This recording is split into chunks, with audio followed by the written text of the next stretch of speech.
When you voted yesterday, you probably noticed a lot of judges on the ballot. That was puzzling for Kirk from Oak Park Heights. That's because he knows the governor also appoints them. So why do we vote for judges in Minnesota? Good question. Here's Heather Brown.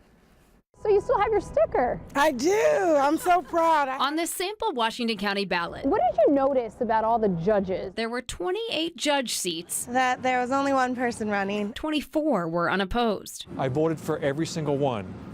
And it was a topic of conversation with my wife at dinner last night. She chose not to vote for any of them. So right now our system is a combination of appointment and election. Exactly. Mark Ritchie is Minnesota's Secretary of State. What we have in our state is a system of largely appointments by the governor. For each state Supreme Court, Court of Appeals, and District Court opening, a commission of 49 people come up with a few options. Those folks do the vetting for the governor. Exactly. Then the governor chooses one. And then that person stands for election the next time there's a general election. Really?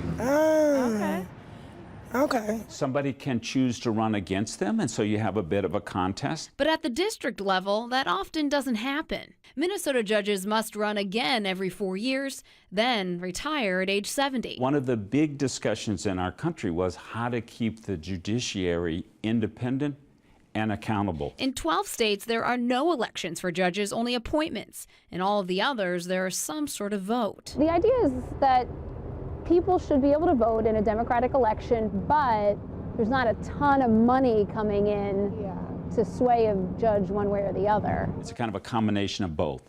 Which ends up being a little bit of a compromise. I get it. Now, it's important to note there's not a lot of disagreement on the best way to choose judges, but there is a push in Minnesota for a system where the governor would appoint someone, then the voters decide whether to keep him or her on the bench. No one else would run against them. It would be sort of a yes or no. Now, Secretary of State Ritchie says that would keep the process even more independent and nonpartisan, but we'd have to change our state's constitution to go to that process. They got close to putting it on the ballot that last year, but it didn't happen.